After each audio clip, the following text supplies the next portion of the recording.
튼튼하고 튼튼한 콧방울 위에 저희 행군기가 함께합니다. 군대에 있는 당신 걱정이 있다고요? 고민이 있다고요?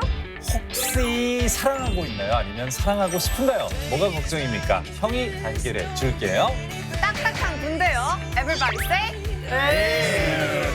그게 언제적 얘기래요? 요즘 군대 안 그래요. 군대 안에서 뭐하고 쉬어야 할지 모르겠다며 그 또한 모두 알려드리겠습니다. 자, 저희가 왔습니다. 여기는 행군기입니다.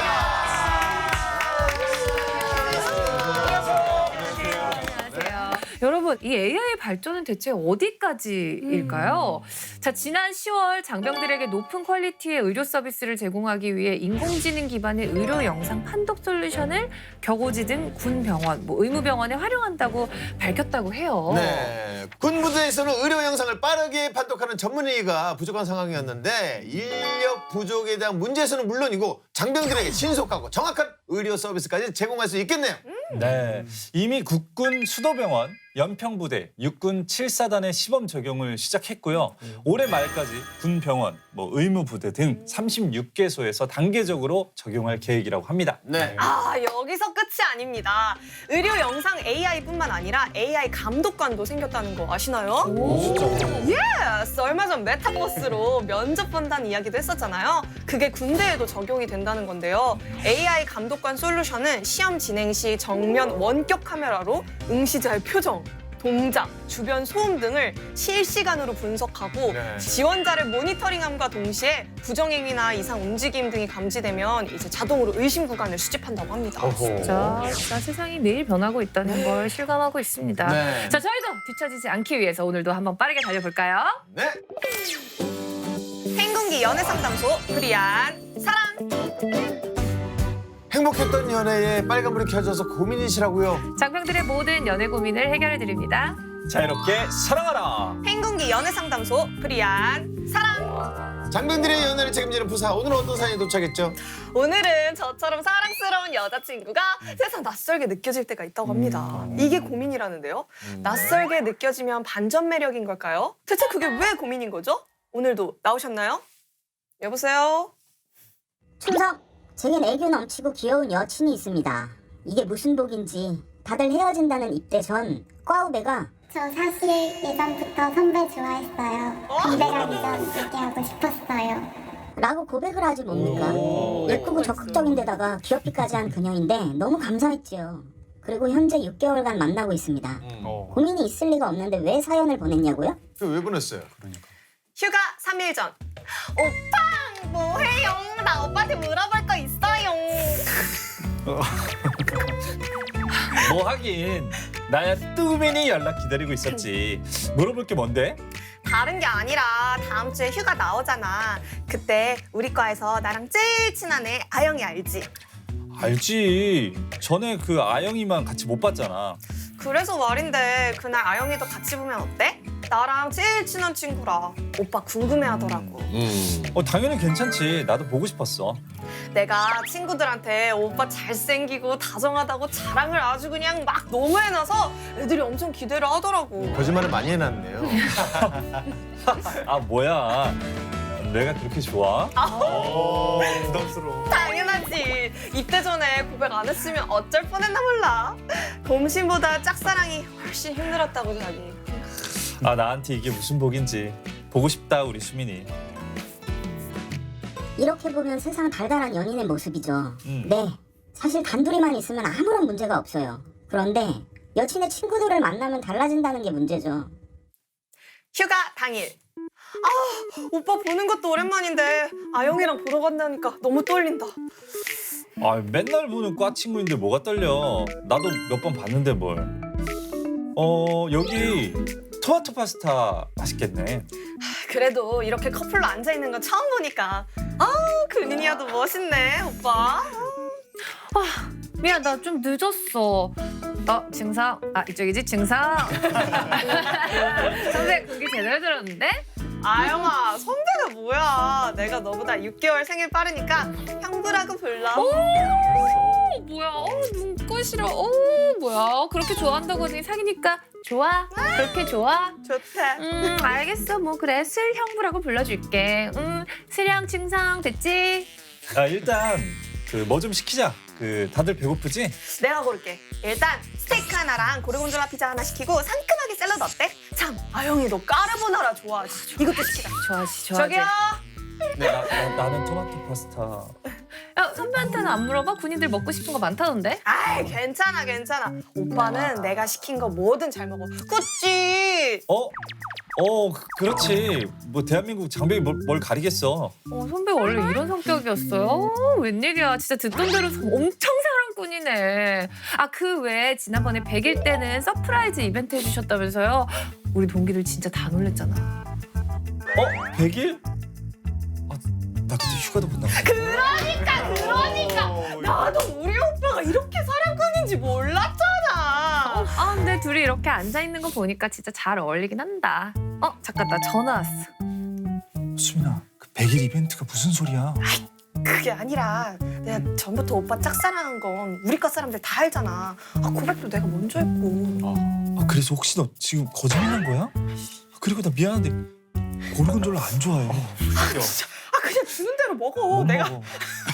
나만 오빠 좋아한다고 소문나서 다들 수근거려. 그러니까 친구들 앞에서 나한테 좀 맞춰주면 안 돼? 아이고. 친구들 앞에만 가면 이상하게 태도가 달라지는 것 같긴 했거든요. 근데 이런 이유가 있다는 걸 들으니 마음이 안 좋으면서도 은근히 하대한 것 같아서 기분이 안 좋더라고요. 여자친구를 속상하게 하고 싶지는 않은데 앞으로 어떻게 하는 게 현명한 걸까요?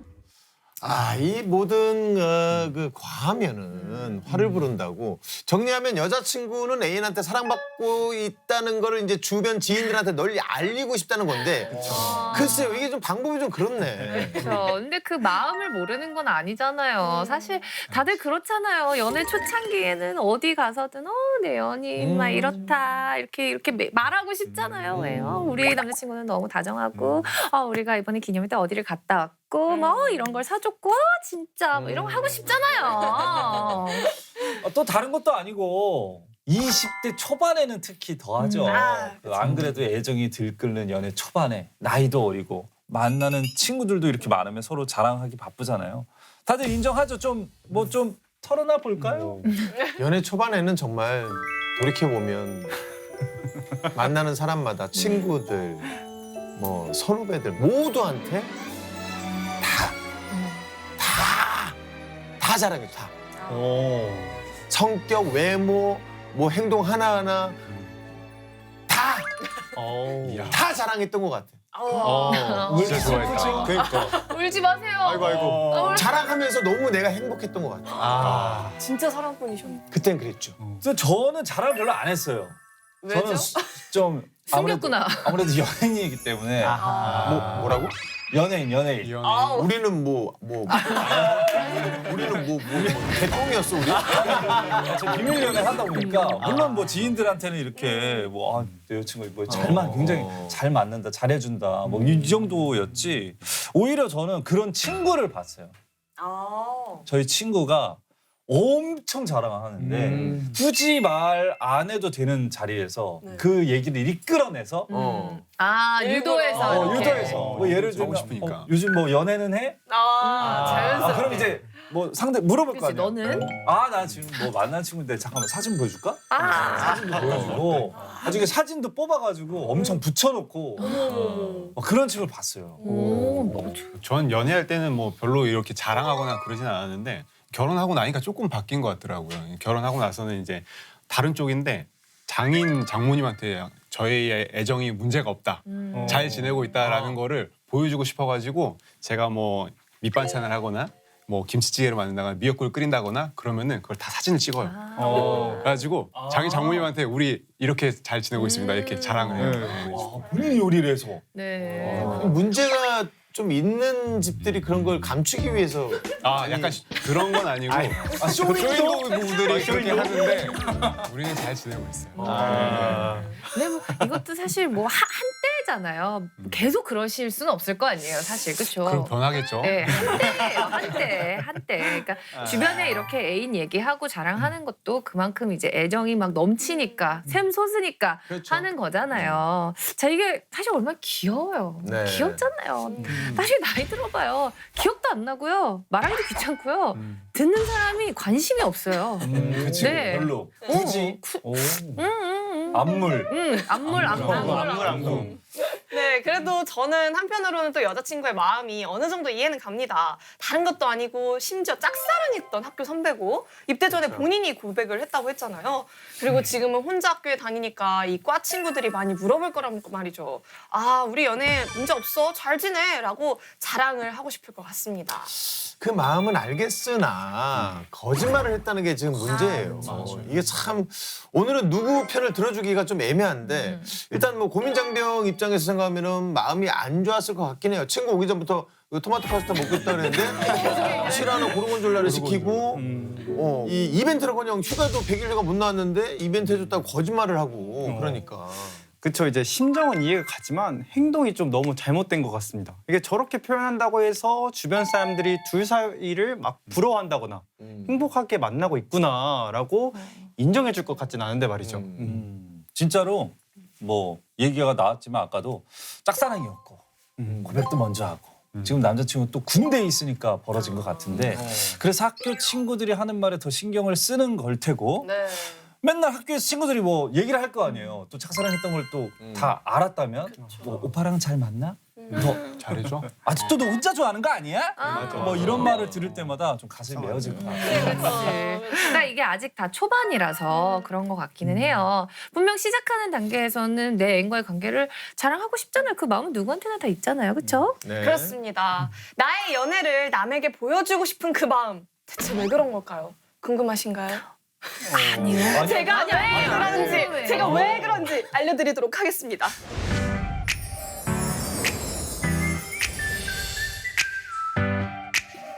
코너 속의 코너, 수민이의 여심저격 여심탐구 분석! 데이터 연애 전문가 수민입니다.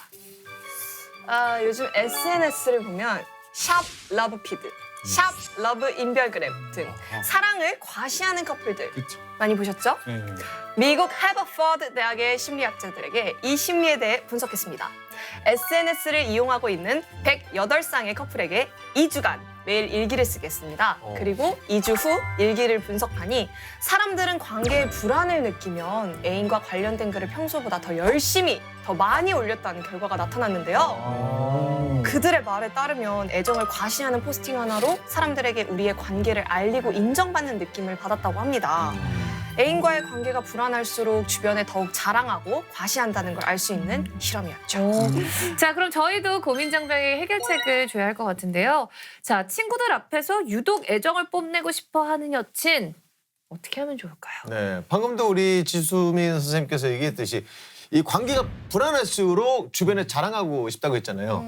짝사랑을 오래 했던 여친은 남자친구와의 이 관계가 그렇게까지 100% 탄탄하지 않다고 본인이 느끼는 것 같아요. 네, 애정 과시한 시간도 좀 필요하다고 보고. 네. 저도 어느 정도 공감하는 게 일단 학교 다니면서 친구들이 자꾸 물어보는 게 신경 쓰인다고 하니까 뭐 남자친구가 아니 정말로 뭐 서프라이즈 아까 100일 이벤트 안 했다고 했으니까 네. 서프라이즈로 좀 이벤트를 실제로 해주면 되죠.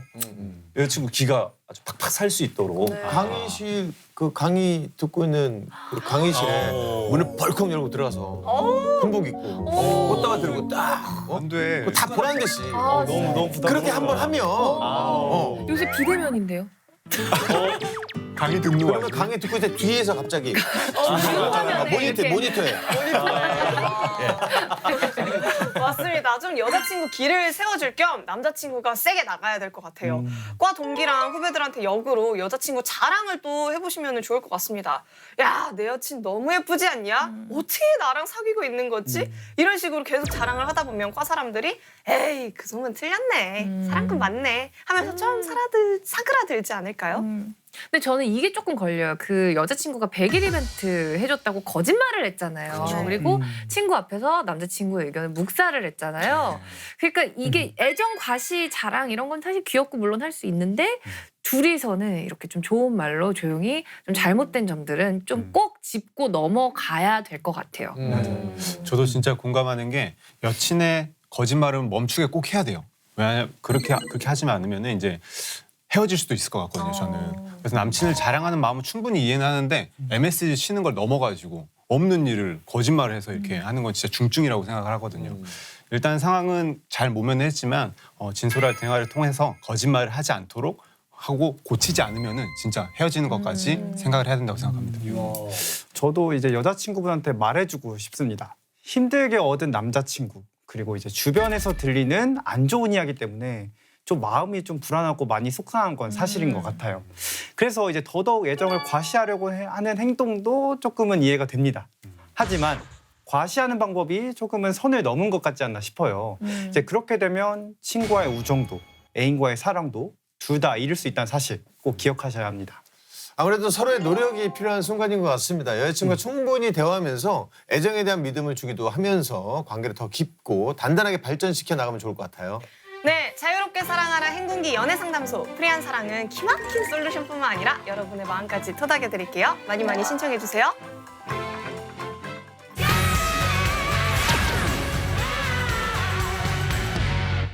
장병들의 인권을 사수하라 인싸 인권맨 슬리피 씨. 오늘 인권성 벌써부터 기대가 됩니다. 오늘은 인권성 없이 넘어간다고 처음으로 최초라고 들었어요. 그래 누가 그래요? 아니 오늘은 이 성대모사도 되시는지 몰랐어요. 슬리피 씨가 조진웅 씨 성대모사. 말도 안 돼. 진짜 팬인데. 인권성을 하신다고. 조진웅 씨요? 네. 한 번도 해본 적이 한번 해보겠습니다. 한 번도 해본 적이 없는데. 도정동 씨. 네, 안녕하세요. 조진웅입니다. 비슷해. 감사합니다. 비슷해요. 아이, 그래, 진짜 비슷했어. 비슷했어. 존중이란 말은 저놈의 또 다른 이름이잖아요. 약간 있는데 뭔가. 슬리피인데? 비슷해. 우리들을 믿고 따라와. 렛츠고. 앞에 했지 않습니까? 귀가 빨개졌어. 진짜 빨개졌어. 한 번도 안 해봐가지고. 아니 근데 느낌이 있었어. 굉장히 진짜 당황했어요. 비슷했어. 느낌이 아주 조금 있었어. 다행입니다. 자, 가장, 반장, 과장, 회장, 총장. 세상에는 굉장히 많은 장들이 있지요. 그쵸. 하지만 간장게장, 새우장, 연어장도. 맛있겠다. 많이 배고프시나 보다. 사람이에요. 사람. 모르겠어요? 네, 아니. 장이라고 해서 죄송합니다. 하지만 군대에서만큼은 네. 또 다른 장. 네. 이 장이 가장 먼저 생각날 것 같은데 눈치 빠른 분들은 이제 아실 거예요. 정장? 자, 오늘도 효자손과 함께하는 콜라보레이션 불러보겠습니다. 자손이 형 나와 있지? 형 불렀어? 형이 오늘도 간지러운데 좀 긁어줄게. 이제 시작한다. 다들 집중하자.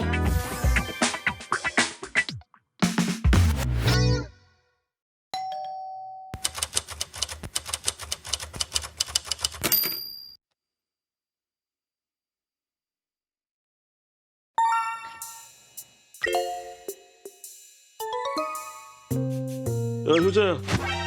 불효자. 이거 PX 가서 내 거 옷잠 좀 사와. 알겠습니다.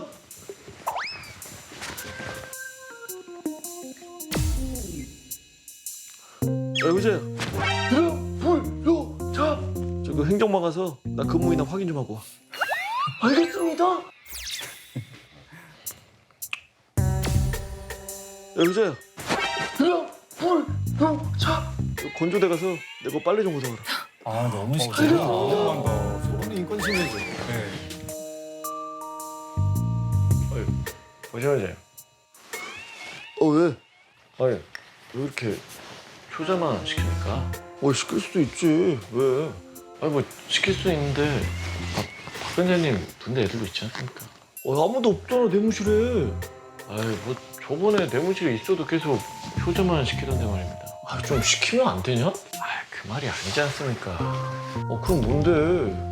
저희 군대 애들만 계속 시키면 제가 뭐가 됩니까? 군대장 군대장이시죠.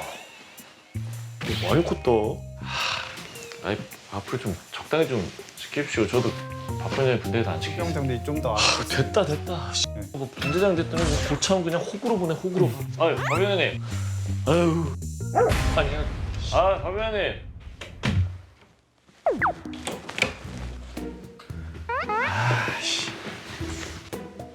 효자 선병장님 무슨 일 있으십니까? 박 변호사님 시키면 시키는 대로 다 하냐? 제가 어떻게 할 수가 없습니다. 아 그럼 박병님 죽으라면 죽을 거야? 그건 아닙니다. 또 언제까지 그렇게 어리버리해야 돼? 죄송합니다. 아휴 눈치껏 적당히 해야지. 내 핑계라도 대든가. 뭐 이거 하면 이거 하고 저거 하면 저거 하고. 분대장 누구야? 효단성 병장님입니다. 다른 군대가 걔 호구 취급당하네? 죄송합니다. 아휴 됐다. 내가 뭘 기대하냐 씨. 아휴 됐다. 머리 아프다 머리 아파. 아휴.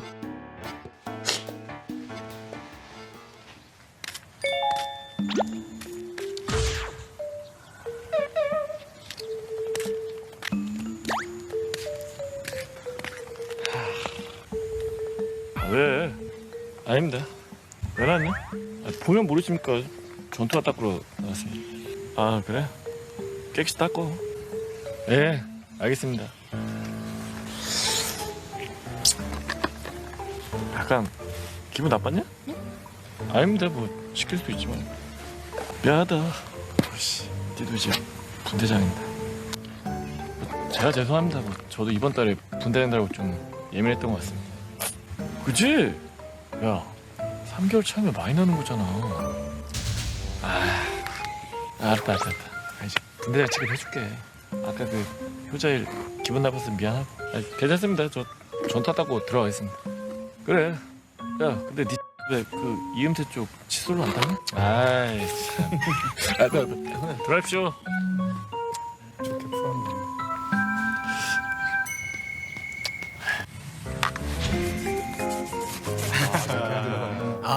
왕관을 쓴 자 그 무게를 견뎌라라는 말이 있죠. 네. 하지만 예. 군대에서는 이렇게 말하죠. 초록색 견장을 단자.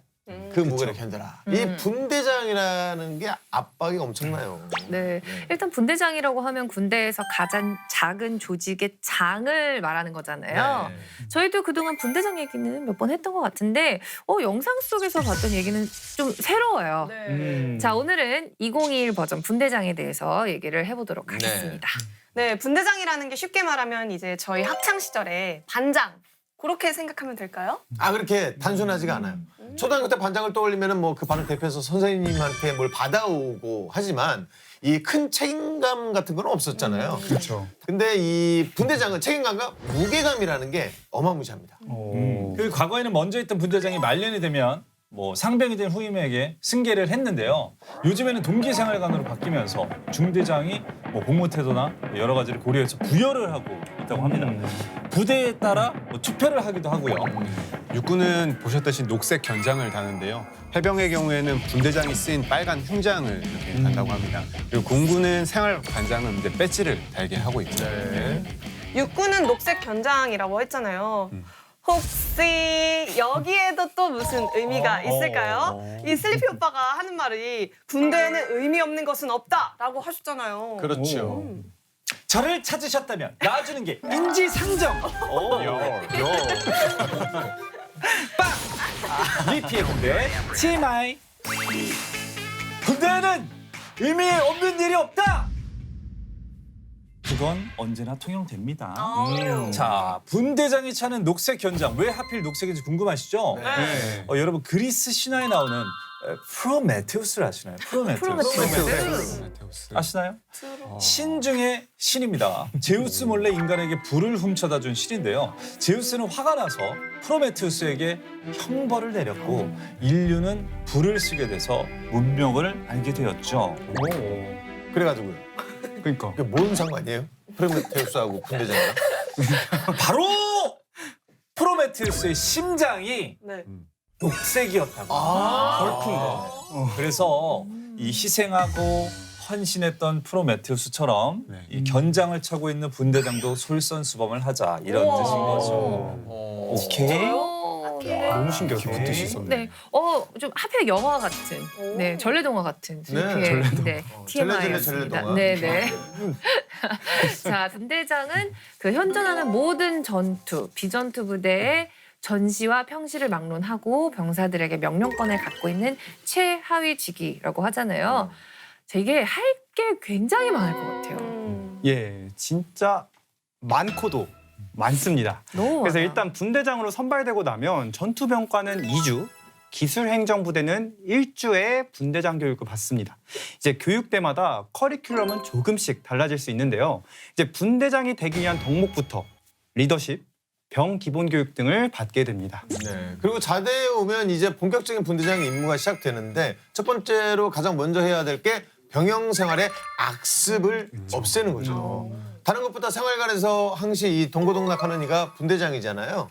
악폐습이 없도록 내 눈을 뜨고 봐야 하는 게 가장 큰 임무라고 볼 수 있죠. 그리고 두 번째 임무는 그걸 잘 기록하고 결산해서 매일 보고하는 거. 이게 또 중요하죠. 근데 매일 보고라고 하면 네. 벌써 힘들 것 같은데요? 매일 일기 쓰고 가계부 쓰라고 하면은 그것도 힘들잖아요.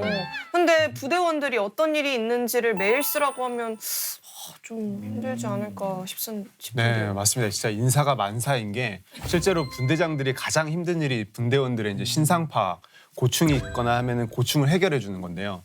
과거에 비해서 분대장의 권한이 많이 축소됐는데 그에 비해서 병영 부조리가 많이 줄어들었다고 또 할 수는 없기 때문에 그것을 해결하는 거는 예나 지금이나 쉽지 않은 일입니다. 제가 인터넷에서 보니까 이 분대장 일지, 분대장 수첩 쓰는 거 다들 힘들어 하더라고요. 네네.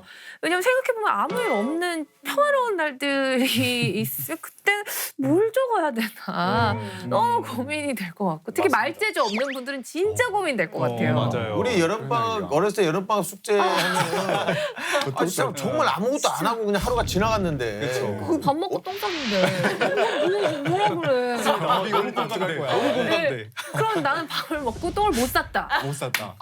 그래도 이틀치잖아요. 근데 방학이 30일이니까. 그렇죠. 한번 들어보세요. 어떤 분은 분대장 수첩을 잘 써서 포상 휴가도 나왔다고 합니다. 아, 그래요? 네. 그 내용을 제가 팁을 한번 드릴게요. 읊어드릴게요. 그 먼저 당일이나 그 주에 한 업무, 훈련 위주로 적기. 주특기 교육도 당연히 적어주고 그에 대해 긍정적으로 소감을 적기. 의무대에 다녀왔거나 아파서 갈 예정이라면 경과와 같이 적기. 생일이나 휴가자 적기. 분대 회식이 예정되어 있으면 미리 적고 회식 끝날 날도 꼭 적어주기. 그 이외에 공부하거나 운동하는 사람이 있으면 적어주기.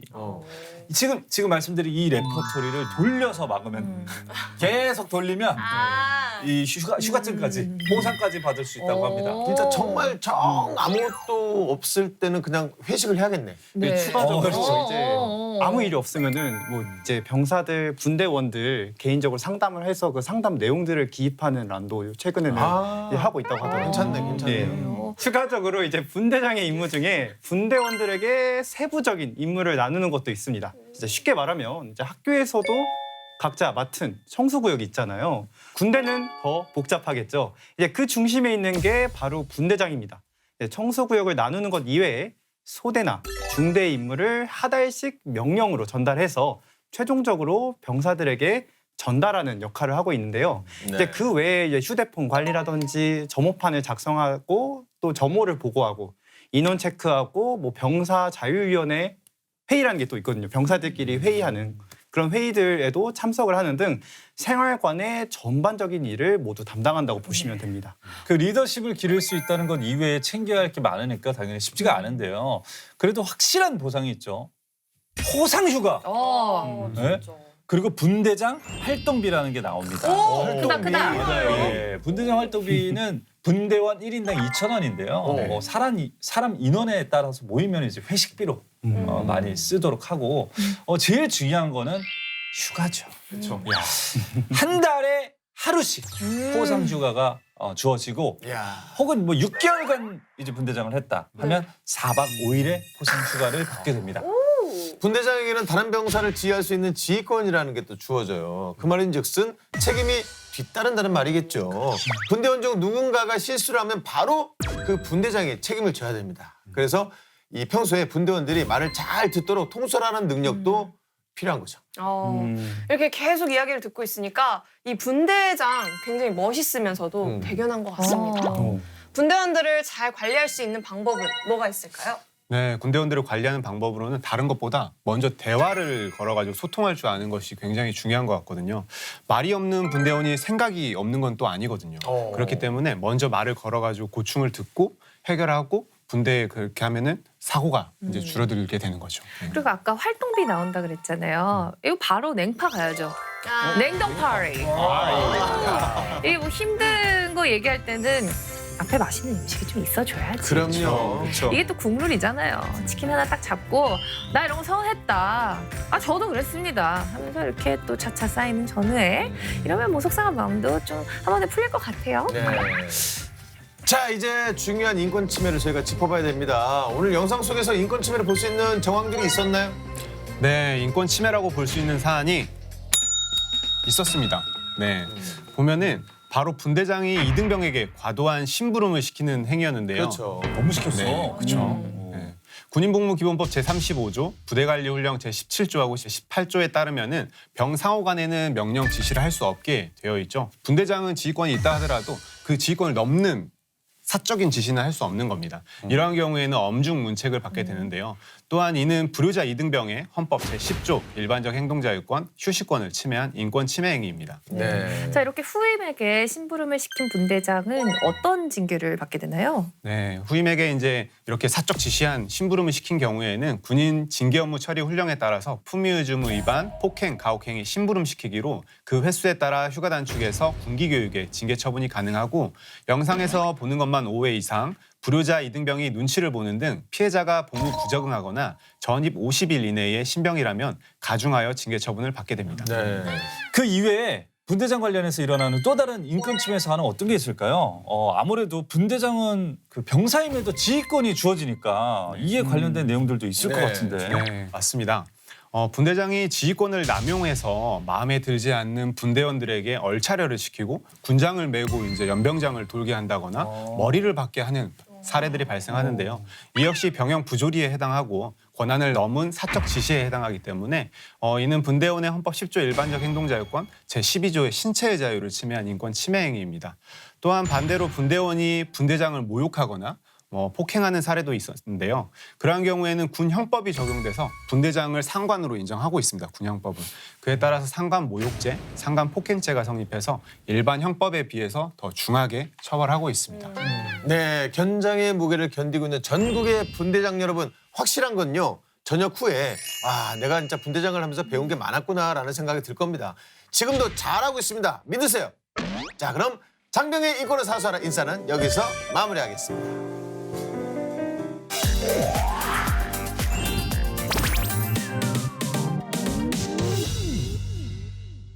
시간은 에브리바디 골! 맞습니다. 금입니다. 금쪽 같은 여가 시간을 어떻게 채워야 할지 고민이라면 그 고민 행복이가 말끔하게 해결해 드립니다. 장병 여가 시간 짜주기 프로젝트. 이 시간 틈틈이 다 나와서 쉬어볼까? 다나카입니다. 여러분 이제 2021년이요. 안 돼요. 얼마 남지 않았어요. 말도 안 돼. 그럼 진짜. 어떻게 되는 거야? 45? 어떻게 그럼 70? 아니 이 관계는 이 질문을 하면 무조건 손해 보는데 나 이해가 안 가. 같이 손해를 보는 거야. 그죠?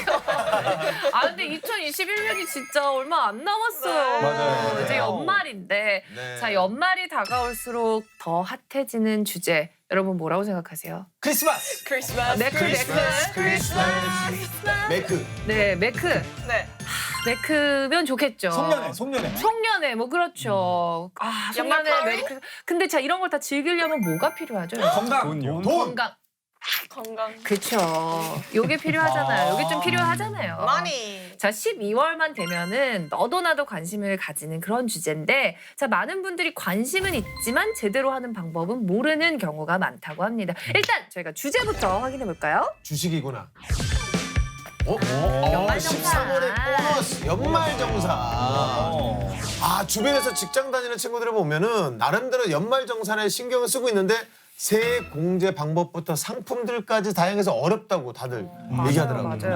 근데 방법만 제대로 알고 있으면 지금까지 낸 세금을 돌려받을 수 있는 거니까 진짜 말 그대로 보너스를 받을 수 있는 거잖아요. 그렇죠. 얼마나 좋습니까? 자 우리 직업 군인분들도 연말 정산을 하시니까 이 시간 절대 놓치면 안 될 것 같습니다. 두 분 놓치지 마세요. 네. 집중해서 이렇게. 네네.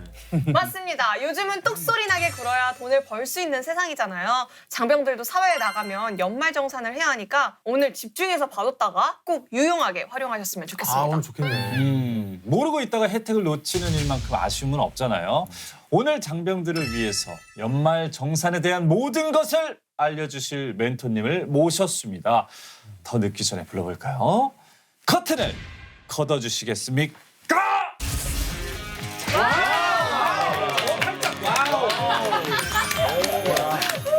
연말정산에 대한 모든 것들을 잘 알려드리도록 하겠습니다. 장병분들 오늘 저만 믿고 한번 따라오시겠습니까? 안녕하세요. 하나자산운용 자산운용 전문가 최영준입니다. 말투는 거의 사단장급이에요. 연말정산을 해보신 분들은 알겠지만 이게 가정부터 본인 경제에 미치는 영향이 정말 크거든요. 이 잘하면 세금을 더 내지 않고 돌려받을 수 있는 거잖아요. 방법을 몰라서 그게 문제지. 그렇죠. 네, 맞습니다. 그래서 그렇기 때문에 우리가 연말정산에 대해서 더 신경을 써야 하겠죠. 연말정산이라는 것은 내가 1년 동안 낸 세금을 개인별로 공제될 항목을 하나하나 따져서 정확하게 정산하는 절차를 말합니다. 내가 원래 내야 하는 세금보다 많이 냈으면 그만큼 좀 돌려받고 또 내야 할 세금보다 적게 냈으면 더 납부해야 하는 거겠죠. 그래서 이제 보통은 공제받을 것이 많아서 세금을 환급받는 분들이 많아요. 그래서 연말정산을 13월의 보너스라고 부르기도 합니다. 이때 최대한 공제받을 항목을 많이 찾을수록 더 많은 금액을 환급받을 수 있는 거겠죠? 그렇죠. 찾아줘. 사실 저 같은 경우는 연말정산을 해본 적이 없어서 잘 그렇죠. 회사를 모르는데. 다녀본 적이 없으니까요. 맞습니다. 이 13월에 보너스라면 12월에 준비해서 1월에 받는다는 건가요? 아, 그렇지는 않습니다. 1월 1일부터 12월 말까지에 대한 내용을 그 다음 해 1월 중순부터 2월경에 진행을 하게 되는 거겠죠. 그렇기 때문에 이 기간에 연말정산에 필요한 자료들을 차곡차곡 잘 준비하면 되는 거예요. 여러분들이 똑똑하게 연말정산을 하기 위해서 꼭 알아야 될 2가지 개념을 설명드리도록 하겠습니다. 네, 다양한 공제 항목이 있지만 우리가 평소 사용하는 카드에 따른 소득 공제도 꽤 크거든요. 소득 구간별로 200에서 300만 원 공제 한도 내에서 신용카드는 15%, 또 체크카드 및 현금 영수증은 30%, 대중교통과 전통시장은 40%의 공제율이 적용이 되고 여기에 적용된 금액은 기존 소비 금액과 분리해서 별도로 공제가 됩니다. 특히 2021년에는 카드와 현금 영수증을 모두 합쳐서 작년보다 5% 초과한 부분이 있으면 초과한 내역에 대해서 또 10%를 공제해 줍니다. 이 추가 공제 잊지 말고 꼭 챙겨가십시오. 이 공제 항목이 이렇게 세분화되어 있는 줄을 몰랐어요. 그 혜택이 있다고 해도 모르고 있으면 제대로 챙기지를 못하잖아요. 그렇죠. 예, 맞습니다. 바로 이미 내가 낸 세금을 공제해 주는 부분이기 때문에 좀 촘촘하게 하나하나 내용을 챙겨가면서 해야 받을 수가 있거든요. 내가 얼마나 알고 있느냐에 따라서 혜택을 더 받을 수 있는 거죠. 똑똑한 연말정산을 위해서 또 한 가지 놓쳐서 안 될 부분이 있는데 그게 바로 세액 공제입니다. 세액 공제. 이 세액 공제라는 것은 어렵게 생각할 것이 없습니다. 말 그대로 내가 낸 세금을 그대로 돌려주는 것입니다. 앞서 설명한 소득공제에서 계산된 세액에서 추가로 다시 한번 공제를 해주는 보너스 항목으로 생각하시면 되는데요. 세액 공제에도 다양한 항목이 있습니다만 크게 위와 같은 구분을 할 수 있습니다. 세액 공제는 납세자가 부담해야 되는 세액 중에서 세금 자체를 깎아주는 것이기 때문에 소득 공제보다 훨씬 절세 폭이 큽니다. 그래서 12월이지 않습니까? 연말정산을 앞뒀을 때 세액 공제 상품에 대해서는 반드시 관심을 가져야 되겠죠. 근데 들어보니까 세액 공제 항목을 찾아서 뭐 챙기는 건 물론인데 공제되는 상품에 추가로 가입해서 세액 공제를 더 받는 분들도 계시다면서요. 어디서부터 저희는 어떻게 해야 될까요? 너무 막막해서. 예, 그렇습니다. 처음부터 하려면 어려울 수가 있어요. 그래서 오늘 전에 가입하면 좋을 알짜배기 상품들만 쏙쏙 골라서 좀 준비를 했는데요. 먼저 보시죠. 연금에는 기본적으로 3가지가 있다고 생각을 하시면 됩니다. 우리가 이것을 연금의 이제 3층 구조라고 하는데 첫 번째로 바로 국민이라면 누구나 의무적으로 가입하게 되는 국민연금, 공적연금입니다. 아마 다들 국민연금은 가입하실 텐데 이건 다 들어보셨죠? 네. 예. 두 번째로 직장에 다니는 분들은 직장에서 가입하는 이제 퇴직연금이라는 게 있어요. 그리고 여유로운 노후를 위해서 여러분들 개인들이 직접 추가적으로 가입하고 투자할 수 있는 이제 개인연금이 있는데 국민연금과 퇴직연금은 여러분들 별로 신경 안 쓰셔도 가입이 알아서 되지 않습니까? 네. 그러면 이제 개인들이 추가로 가입하는 이 개인연금에 대해서 좀 관심을 가져야 될 텐데 국가에서 가입을 유도해서 세액공제라는 혜택을 마련해뒀습니다. 이 방송을 보시는 이제 군인분들은 군인연금이라는 이제 국민연금 같은 개념의 공적 연금을 가입하게 되는데 이때 군인연금과 개인연금은 중복이 가입이 안 된다고 착각하시는 분들이 있더라고요. 예, 진짜 많습니다. 네. 하지만 개인연금과 공적연금은 완전히 별개이기 때문에 직업 군인들도 개인연금에 추가로 가입을 해서 세액공제 혜택을 받을 수 있습니다. 이 몰랐죠? 예, 두 분. 저 몰랐습니다. 저도 국민연금은 들어봤는데 IRP라는 건 처음 들어봤어요. 제 눈높이에 맞춰서 설명해 주시면 너무 좋을 것 같습니다. 가능할까요? 너무 난제도 어려워. 힘드실 수도 있는데. 네. 가능하죠.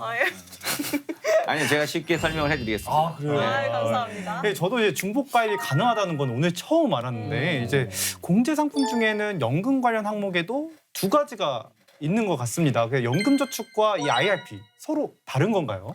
예, 역시 이제 중위님이 상황하고 좀 이렇게 잘 맞다 보니까 관심이 많으신 것 같은데 연금저축과 IRP는 세액공제 연금 상품이라는 점에서는 비슷하지만 이 공제와 투자의 한도 또 중도 인출 유무 등의 차이가 좀 있습니다. 먼저 표를 보고 자세히 말씀을 드리겠습니다.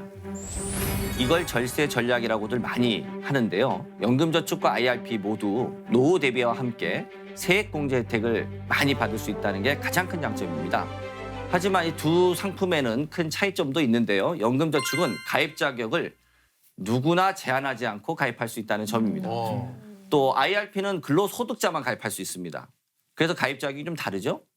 연금저축은 연간 공제 한도가 400만 원까지 그리고 IRP의 경우에는 연간 700만 원까지 혜택을 받을 수 있습니다.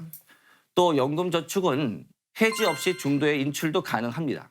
하지만 IRP의 경우에는 원칙적으로 불가능하고 개인의 생, 또 천재지변, 주택 구입 등과 같은 일정한 사유가 없으면 중도에 인출이 불가능하다는 점을 좀 차이점으로 두고 있고요. 네. 그래서 앞으로 은퇴 시점까지 투자 기간이 긴 부분들한테는 중도 인출이 가능한 연금저축이 더 알맞다 이렇게 설명을 드릴 수 있을 것 같습니다. 네. 다만 절세 효과를 누린다 그러면 그 효과가 그 한도가 더 큰 IRP를 추가적으로 활용할 필요가 있겠죠. 이 연금저축하고 IRP가 이 각각의 이 장점들이 있는 것 같은데 둘 다 가입할 수는 없는 건가요? 두 개 가입하면 서로 좀 보완이 좀 될 것 같은데. 아 정말 좋은 질문입니다. 그죠? 정말 좋은 질문이었죠.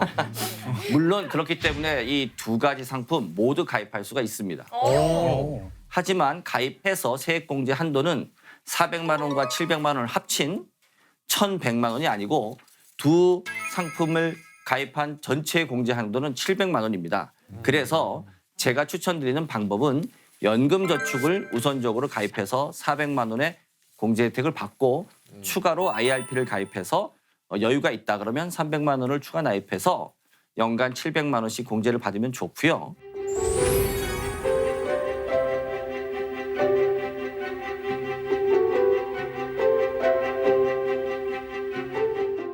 계속해서 좀 더 이어서 설명을 드리면 두 가지의 다른 상품인데도 보통 자주 묶어서 설명을 드려요. 왜냐하면 이 납입 한도랑 세액공제 한도가 합산되기 때문이거든요. 한 달에 어느 정도 넣어야 하는 건지 이제 감이 안 잡힐 수가 있기 때문에 본격적으로 사회생활을 시작하는 우리 중2 1호봉 월급을 예를 들어서 딱 저네요. 설명을 드리겠습니다. 중일호봉이어서. 네. 네. 얼마 버는지 오늘 다 나오겠네요. 연봉 나오네, 싹 나오네. 예. 저도 이번에 이제 방송하면서 알게 됐는데 중2 1호봉 월급이 약 189만 원이라고 하네요. 중위님이 연금저축에 월 33만 5천을 납입하면 연 납입액이 402만 원이 되잖아요. 제가 아까 공제 한도가 400만 원이라고 그랬지 않습니까? 네. 그러면 이분들은 세액 공제율을 16.5%를 줍니다. 그렇기 때문에 연말정산 세액 공제로 무려 66만 원을 환급받을 수가 있어요. 400만 원 넘는데. 그리고 추가적으로 IRP에 연 25만 원까지 추가 납입을 하시잖아요. 그러면 또 16.5%인 49만 8천 원을 세액공제를 통해서 돌려받을 수가 있습니다. 이 두 가지를 합치면 토탈 115만 5천 원을 환급받을 수가 있는 거니까 앞서 말씀드린 13월의 보너스 받을 수 있겠죠? 아 진짜 10만 태웠어. 그런데 멘토님 상황에 따라서 돈을 꼬박꼬박 못 내는 경우도 발생하잖아요. 그렇죠. 매달 꼬박꼬박 납입해야 혜택을 받을 수 있는 건가요? 연금저축과 IRP 모두 정기 적금 형식이 아니기 때문에 자율적으로 납입할 수가 있습니다. 다만 저희들은 매달 이렇게 자동이체해서 투자하기를 권유드리지만 벌써 12월이잖아요. 올해 말까지 가입을 해야 공제 한도를 채울 수 있기 때문에 여유 돈이 있으시다고 하면 12월 31일 전에 연금저축 IRP를 가입해서 공제 한도에 맞는 금액 입금하시면 13월에 보너스가 입금이 될 겁니다. 든든하게 노후 대비도 하고 세액 공제 혜택도 받고 그야말로 일석이조 상품이네요. 이런 혜택을 모르고 지나치면 완전히 손해겠어요. 완전히. 하지만 모든 것이 다 좋은 건 아니고 여기서 주의해야 되는 점도 있습니다. 정부에서는 장기적으로 이 상품에 가입해서 연금 수령일을 55세 이후로 지정을 해놨습니다. 그렇기 때문에 이 상품에 가입했을 경우에는 55세 이전에 해당 상품을 해지하면 그동안 여러분들이 매년 세액공제 받았던 공제 혜택들 일시에 다시 다 토해내야 됩니다. 그렇기 때문에 주의해야 되겠죠? 그럼 바로 또 다음 상품에 대해서도 알아볼까요? 네. 사실 이제 온 국민이 주택에 대해서 예민한 시기 아니겠어요? 주택을 사겠다는 의사 표시로 이제 가입을 하는 게 청약 저축인데 이 상품은 의외로 또 가입하신 분들이 많습니다. 이제 은행원 혹은 또 부모님들이 뭐 17세, 18세 되면 또 세대주로 바꿔주기도 하고 이래서 이제 청약 통장을 넣어주기도 하는데 이 청약 저축도 소득공제를 받을 수 있다는 것 잘 모르는 분들이 많더라고요. 그래요, 뭐야. 그래서 주택 청약에 대해서도 이해하기 쉽게 한번 표를 정리해봤습니다. 네, 주택 청약은 월 최소 2만 원부터 50만 원까지 넣을 수가 있고요. 그해 주택 청약에 납입한 금액의 40%까지 최대 240만 원을 연말 정산 시 공제해 줍니다. 오, 그럼 어떻게 해야 돼? 그 조건이 있나요? 물론 있습니다. 청약 통장만 있다고 되는 건 아니에요, 슬피님. 오. 연봉이 7천만 원 이하인 무주택자에 한정이 되고요. 네. 이때 무주택 확인서를 반드시 청약저축을 가입한 은행에 제출해야 적용이 됩니다. 와, 근데 납입 금액이 40%면은 이게 꽤 될 것 같은데 대략 얼마 정도 되는 건가요? 자, 그럼 이것도 한번 예를 들어서 계산해 볼까요? 중위 1호봉 월급 189만 원 중에서 한 달에 20만 원을 주택 청약에 투자한다면 연간 공제 한도를 꽉 채운 240만 원에 대해서 공제율 40%를 곱해보면 1년에 최대 96만 원을 소득에서 공제해 주는 거죠. 세액 공제는 아닙니다. 하지만 공제 한도가 연간 240만 원이기 때문에 20만 원 이상 납입한다고 해도 추가적인 소득 공제 혜택이 발생하지는 않는다는 것도 기억하십시오. 무조건 가입해야겠네. 그렇군요. 그 주택 청약에 꼬박꼬박 투자하기만 해도 1년에 약 100만 원 정도를 공제받을 수 있는 거네요. 무주택 확인서를 꼭 제출해야 하는 거 이외에도 또 지켜야 할 사항들이 있을까요? 네, 좀 복잡한데 하나하나 좀 설명을 해드릴게요. 네, 주택 청약으로 소득 공제를 받기 위해서는 몇 가지 주의사항이 있어요. 첫 번째, 앞서서 제가 말했듯이 소득 공제를 적용받으려는 과세 연도에 다음 연도 2월 말까지 무주택 확인서를 제출해야 되고요.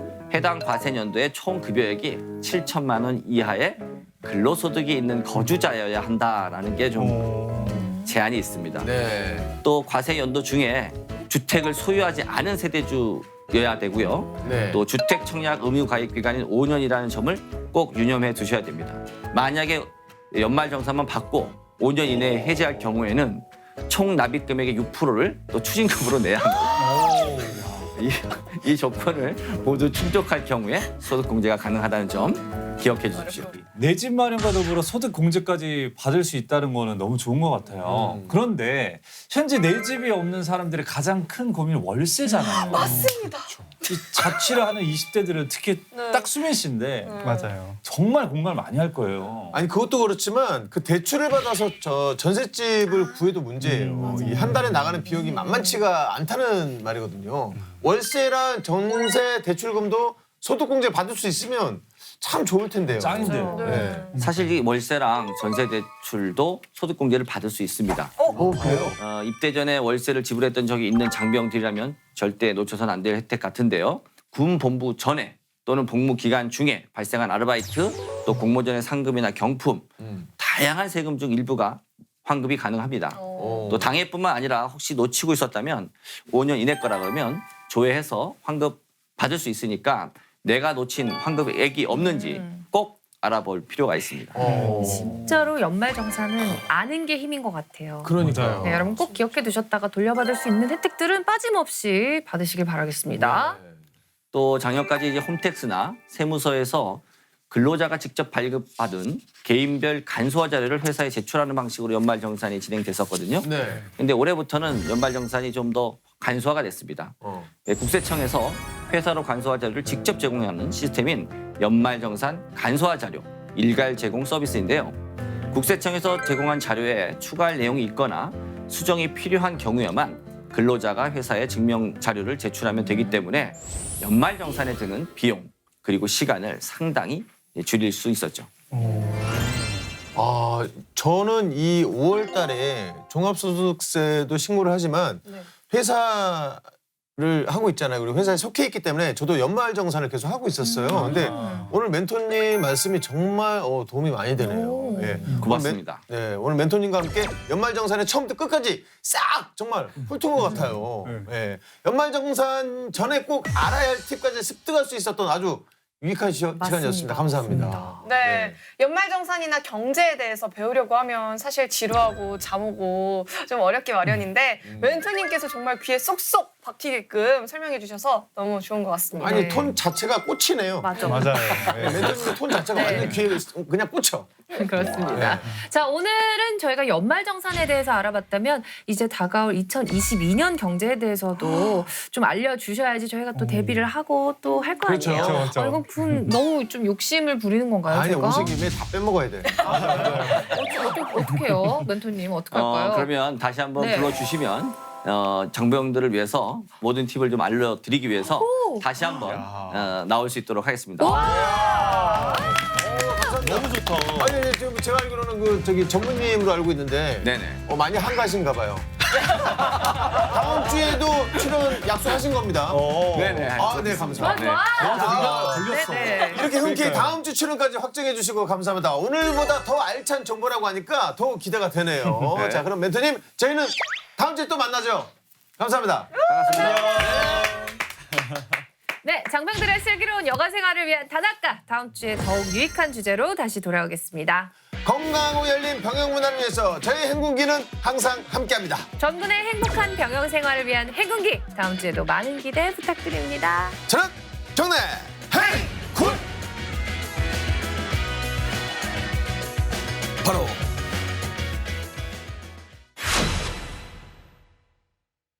그동안 군대가 업그레이드를 엄청나게 해왔는데 내년부터는 얼마나 더 좋아지는지 궁금하시죠? 네. 이 남자 불러볼까요?